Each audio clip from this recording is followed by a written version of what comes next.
Welcome into today's episode of For Verts. I'm your host, Harrison Graham. Appreciate everybody for tuning in. And on today's show, I thought we'd have some fun. Everybody loves trades. Everybody loves the draft, kind of the unknown, what could be. So I've got 5 blockbuster trade ideas that would reshape the league for the 2024 season and potentially beyond, especially in a couple of these trades cases. So rock with me, roll with me. Let's have some fun. Let's get to the first one. Tristan Wirfs to Kansas City. Now, the Kansas City Chiefs are looking to three-peat as Super Bowl champions for a third straight season. Their biggest hole right now is left tackle. They're rotating between second-year player Wanya Morris and rookie Kingsley Suamataia. And last year they had kind of a stopgap in Juwan Taylor's at right tackle, stopgap in Donovan Smith at left tackle. So it's not great right now. And if you protect Patrick Mahomes with the way they've played defense the past couple of years, they're going to be very tough to stop. Could you imagine Tristan Wirfs joining that team and that offensive line and protecting Mahomes' blind side? I mean, you want to talk about them being the overwhelming favorite to win the Super Bowl. Now, the latest on Wirfs is that he wants a new contract, not practicing right now. He's doing some stuff off to the side. He's kind of holding in at Bucs training camp. He is present, but he wants a new deal. And according to reports, Jordan Schultz had the note that the two sides are reportedly far apart in negotiations. I think he wants more than Penei Sewell in terms of average annual value of $28 million per year. And I think he wants more than Sewell's $85 million guaranteed. And I couldn't really blame him. All pro, 3 really good years at right tackle, flipped to left tackle, didn't skip a beat. He's a damn good player who's only 25 years old. I think ultimately Tampa will pay him, but these things can go sideways sometimes. Would they consider trading him? And if they do, if I'm Brett Veach, if I'm the Kansas City Chiefs, I got to make a call, man. You get Tristan Wirfs at left tackle for the next 5 years. Not only are you the overwhelming favorite this year, you're the overwhelming favorite moving forward in the NFL to rack Super Bowls up. I mean, the Orlando Brown trade would feel extremely insignificant compared to this one if it were to happen. So, again, these are fun. These are ideas. Who knows if any of these will happen. But Tristan Wirfs to Kansas City, talk about altering the 2024 season. Now, we'll get to our next trade in a second, but I wanted to give you a round of applause. Thank you so much helping us cross 700 subscribers on yesterday's show. Next milestone's 800, and the ultimate next goal is 1,000 subscribers. NFL content, college football, big stories, reacting to news, segments like this, having some fun. We're going to do it all for you guys, podcast style with obviously some video and graphical element to it as well. And I want you guys to be involved in the show. So appreciate you for tuning in and showing support so far. And let's get to 800 subscribers. Can we get there by tomorrow? I think that's possible. All right, trade idea number 2, Matt Judon to Chicago. A lot of you guys know I cover the Bears. Big need for them is a secondary pass rusher opposite of Montez Sweat.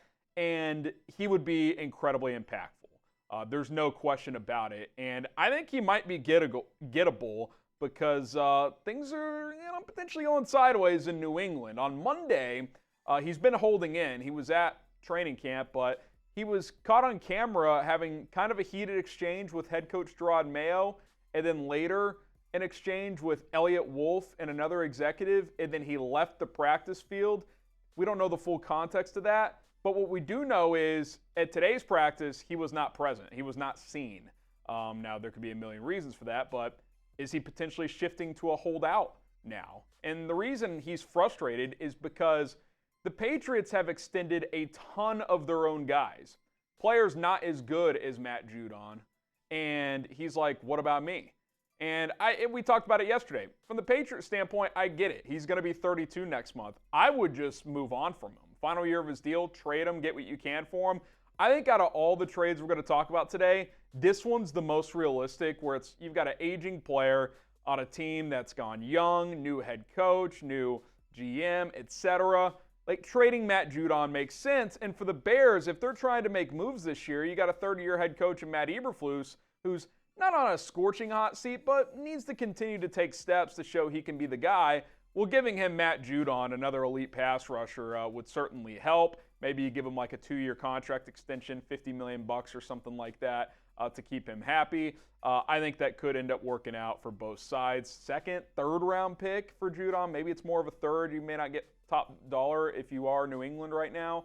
But I think giving him big money when he's aging and you're not ready to win doesn't make sense. A team like Chicago could use him. All right, our next trade here. Jonathan Allen to Houston. Jonathan Allen was linked to trade rumors before the NFL trade deadline last year. Washington opted to trade Montez Sweat to Chicago and Chase Young to the 49ers, who's now with the Saints. They've kept Allen, who's under contract, but he's 30 years old now. He probably wants another big deal soon. And the Houston Texans, who were the surprise team of the NFL last year, led by quarterback C.J. Stroud, could use a 3-tech defensive lineman in general, but especially after the news of Danico Autry getting suspended came down. He was their projected starter at 3-tech, so not only would Allen be an upgrade regardless, but now it's actually kind of a big need. They don't really have any notable options in there on the interior. They've got Danielle Hunter at edge, Will Anderson. You added Jonathan Allen to that front four for D'Amico Ryans to work with. I mean, that is a pretty stout group, and that could be the difference in Houston being a true contender in the AFC versus, a playoff team, but not a team ready to make a run. Jonathan Allen's experience, ability to stop the run and put pressure on quarterbacks, that would really, really help. And could you imagine the one-on-one looks a guy like Will Anderson would get playing next to Jonathan Allen and Danielle Hunter? That is scary for opposing teams to think about. And, oh, by the way, that Texans offense is cooking with C.J. Stroud. They have a pretty complete team right now. How about Marshawn Lattimore to Philadelphia? Out of all the cornerback trade rumors that have circulated this offseason, Lattimore is the one that's still kind of lurking out there. Pat Surtain's not getting moved at this point. A couple other guys got extended. The Saints kind of reworked Lattimore's deal, but it's still tradable if it's a post-June 1 designation, which it obviously could be here. He'd be an excellent fit opposite of Darius Slay in Philadelphia. And there's a lot of pressure in Philly right now. Nick Sirianni needs to produce this year. 2 new coordinators, Kellen Moore on the offensive side, Vic Fangio on the defensive side. And the Eagles' CB2 situation just isn't that good. Obviously, Darius Slay is still a good player at CB1, but Isaiah Rodgers might start. He missed all of last year with the gambling suspension. James Bradbury's still in the mix. There's been chatter they could cut him. He fell off a cliff last year. Go get Lattimore. Like, this is a classic Howie Roseman type of move. Go get Marshawn Lattimore, a big name, a player that can play, put him opposite of Darius Slay, and try to make a run. This team was in the Super Bowl 2 years ago, started off, 8-0 last year, 9-0, fell off a cliff down the stretch of the season and got smoked in the first round of the playoffs. They need to play better this year, and the defense has got to play better after just a disastrous second half of the year when they shifted to Matt Patricia in 2023. All right, let's get to the juicy one. We're having fun now. Davante Adams, Brandon Aiyuk swap. This has been thrown out there as like a kind of a fun idea. Could it happen if Aiyuk continues to be frustrated and, Davante Adams wants to go play for a contender? I think it actually kind of makes a lot of sense. And here's why. From the 49ers perspective, if they can't work out a deal with Aiyuk because that price keeps going up, Adam Schefter reported recently that window is tightening as the wide receiver market goes up, and the 49ers don't want to give him $30+ million per year. They want to get him at 26, 27. Maybe they'd go to 28. Like, if Aiyuk just gets to the point where he's like, I'm just not going to show up, do you swap him for Davante Adams, and who, I don't care what anybody says, is not happy in Vegas? Him and his reps can come out and say, we want to be here, etc. Go watch the receiver documentary. He wants out of there. He went from playing with Aaron Rodgers to Jimmy Garoppolo some last year, and now to Aiden O'Connell and Gardner Minshew. Like, he knows what it's like to win. I think deep down he would love a chance to go play with Kyle Shanahan, Brock Purdy, and the 49ers. It keeps you in your Super Bowl window if you're the 49ers, because you don't want to trade Aiyuk and dampen your chances this year, because next year you're going to have to pay Brock Purdy potentially. Fred Warner, George Kittle, these guys are all 1 year older. Deebo Samuel's a year older. Trent Williams is a year older. Adams keeps you in that window, and on the short term might actually be a little bit better than Aiyuk still. Now, obviously, Aiyuk is ascending. You'd like to keep him there, but if the worst case scenario is you get Davante Adams for this year, it doesn't lessen your chances to make a run in 2024, whereas the 49ers are clearly in win-now mode. And I think even for bigger reason why the Raiders should do this is you're not ready to win. Why not get younger at a key position, pay Brandon Aiyuk, and he's your wide receiver one moving forward. And oh, by the way, he has a relationship with your head coach Antonio Pierce, who was on staff at Arizona State when Aiyuk was there in college. Like, I think this could be a rare win-win in terms of two star players getting moved. Adams, 31-32.